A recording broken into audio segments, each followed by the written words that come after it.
Dans cette vidéo, nous allons analyser comment l'Ukraine a détruit 21 navires russes en 3 jours.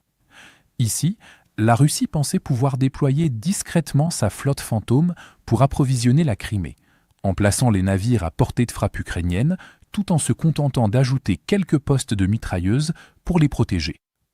Cependant, cela n'a pas empêché l'Ukraine de lancer sa frappe la plus dévastatrice contre les navires russes, et en moins de 72 heures, la mer d'Azov était remplie de dizaines d'épaves en flammes.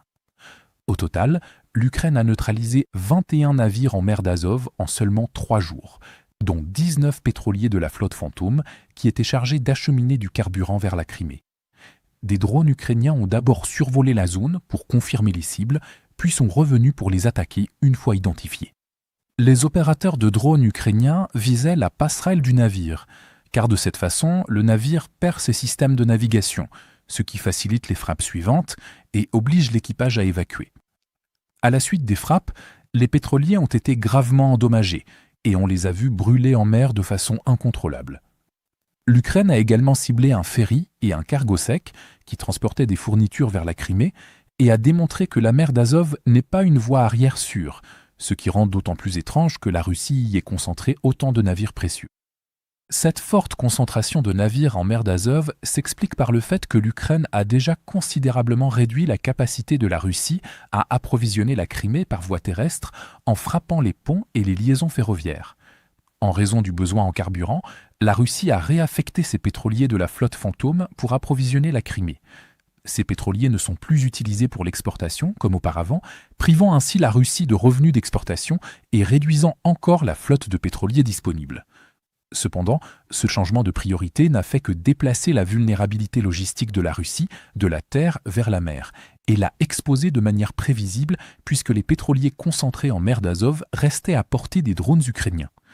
La Russie a imprudemment concentré des pétroliers précieux en mer d'Azov sans protection antiaérienne alors que la zone est bien à portée des drones FP2. Cela permet à l'Ukraine d'utiliser ces drones kamikazes longue portée pour frapper les pétroliers et les navires alors qu'ils attendent dans un port ou sont en mouvement, car ils sont lents et volumineux. Les systèmes de défense aérienne côtiers de la Russie s'étant révélés inefficaces pour couvrir la mer d'Azov, la Russie a dû trouver une solution embarquée.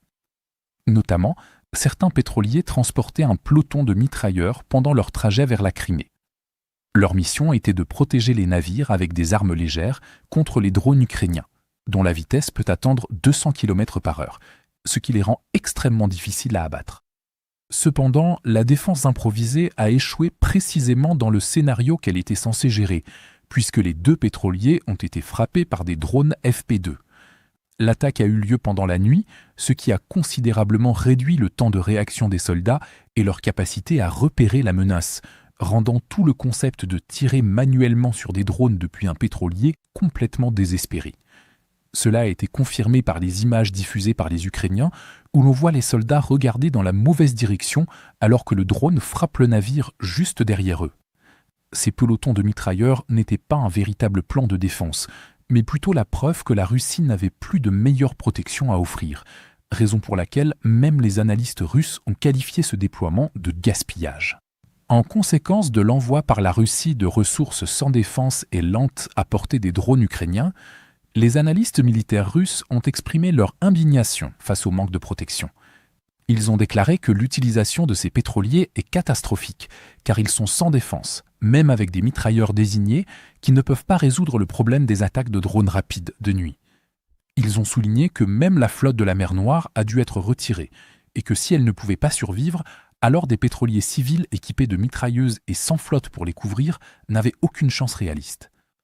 La Russie ne peut pas non plus remplacer ces pétroliers, car elle ne dispose pas d'une industrie navale capable de construire de nouveaux pétroliers. À cause de cela, la Russie perd les mêmes navires dont elle a désormais besoin pour la Crimée, car ses routes terrestres sont sous pression. Dans l'ensemble, la destruction de 21 navires en seulement 3 jours démontre que l'Ukraine a détruit plus de pétroliers russes que les partenaires occidentaux n'en ont saisi en 6 mois. Le fait que la Russie compte sur des équipages de mitrailleurs à bord de navires civils montre qu'elle compense par des mesures désespérées, faute de disposer d'une protection maritime en profondeur en mer d'Azov.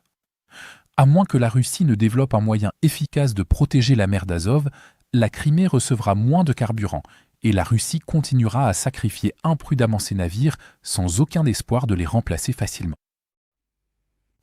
Pour regarder les images de combat non censurées que nous avons utilisées dans ce reportage, consultez notre carte d'actualité interactive. Ici, nous ne sommes pas limités par les politiques de YouTube et nous pouvons enfin vous montrer la version complète et non coupée de ce qui s'est réellement passé. Mais ce qui est encore plus important, c'est que cette carte vous donnera accès à toutes nos analyses des événements majeurs, bien au-delà de ce que nous pouvons inclure dans nos courtes vidéos quotidiennes. Enfin, nous lançons officiellement la deuxième génération de notre carte interactive. Ce que vous voyez à l'écran en ce moment est une version considérablement améliorée et bien plus puissante de la carte, avec encore plus de fonctionnalités avancées et d'outils d'analyse de l'actualité. Pour célébrer le lancement de la nouvelle carte, nous lançons également une promotion de 50% sur tous les abonnements. À partir de seulement 4,99 $, vous bénéficierez non seulement d'un accès premium à la carte, mais vous débloquerez aussi toutes nos mises à jour stratégiques exclusives, nos aperçus du front et nos vidéos de géopolitique stratégique. Alors, cliquez sur le lien dans la description pour devenir membre exclusif de notre communauté. Je remercie sincèrement tous ceux qui ont choisi de nous rejoindre. Votre soutien compte énormément pour nous.